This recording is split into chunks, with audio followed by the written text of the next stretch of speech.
Welcome back to the channel. My name is Anton Vieltsin and I'm a criminal defense attorney here in the Southern District of California.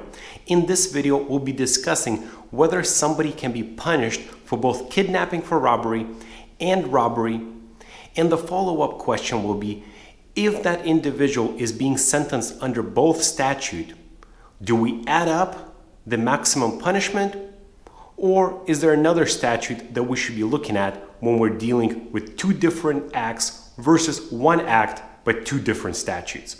It is a legal question, so let's get to it.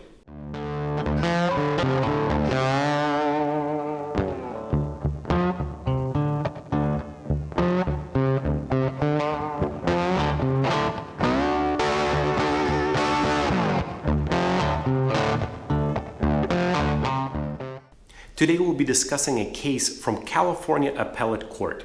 So it's going to be dealing with California law and California statutes. If you're watching this video from another state, I encourage you to call an attorney that deals and works in your state and is familiar with your state's laws. If you're in California, you're welcome to call me, as I work throughout the state, but primarily in the Southern District of California. Today we'll be discussing the case People versus Barrios. People versus Barrios is an appellate case, like I said, from California. And here's what happened. Mr. Hsiung was sitting in a vehicle late at night. As he was just sitting and enjoying his night, Mr. Barrios approached him to rob him. Mr. Barrios asked if he had any money in his wallet. Mr. Hsiung that he did have some money, so he gave everything he had. At that point, Mr. Barrios decided that he can get another $500 if they drive to a nearest ATM to withdraw all the money that Mr. Hsiung had on his debit card. And of course, there's a limit of $500 a night. Now, Mr. Barrios got into Mr. Hsiung's vehicle and they drove to that ATM. They got the $500. Then Mr. Barrios decided that it was close to midnight. It was around 11:30. So if they waited a little bit, he could get another $500 because technically it would be the next day. Since they had some time to kill, Mr. Barrios decided to take a nap. I will tell you as a tip, never a good idea to be taking naps during a robbery. The secret to this cat's amazing brain power is sleep. Garfield knows that to do your best, you need to get a good night's sleep. Sleep recharges your body and keeps your brain working in tip-top shape. Get at least 9 hours of sleep each night and you too can be at the top of your game. At that point, Mr. Hsiung texted his friend for help. At some point, both of them drove to the next ATM, but because of that text message, police were able to make a roadblock and eventually stop and arrest Mr. Barrios.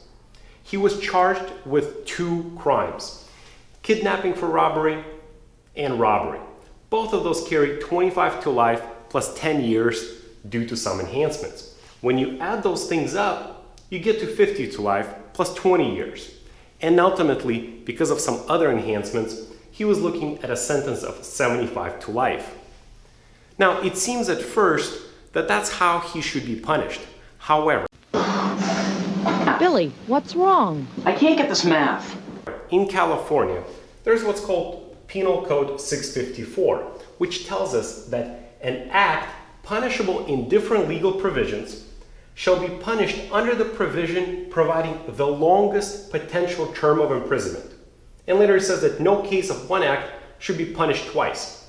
So instead of looking at 2 different statutes, what we should be looking at is quote-unquote action or act.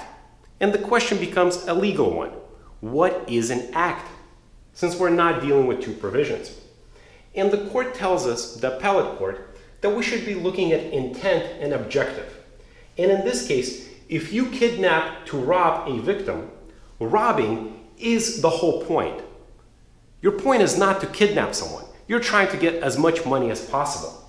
And in this case, the project had no other goal. So unless there's some intervening force or there's some other reason why a person does kidnap, then robbing, or vice versa, those actions could be 2 different acts. But in this case, the whole point was to rob someone. So even though both of these provisions are calling for a pretty harsh sentence.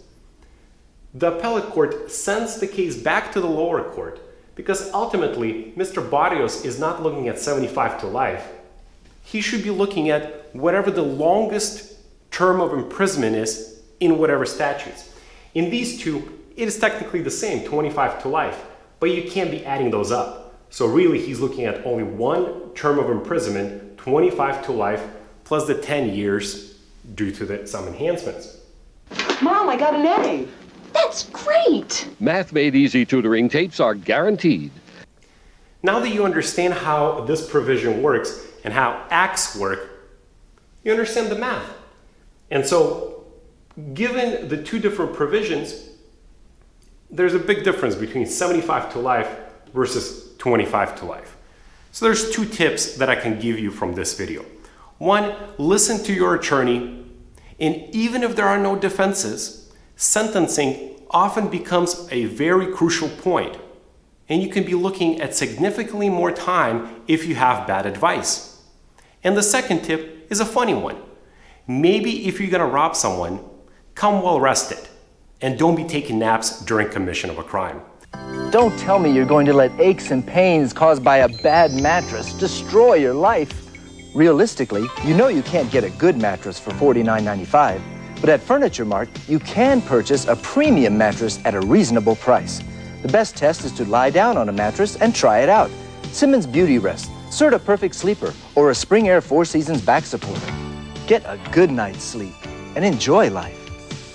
If you enjoyed this video, please click like, subscribe, hit that bell notification button so next time I post, you'll be first to know. And if you have a case in the Southern District of California, give me a call because I can help.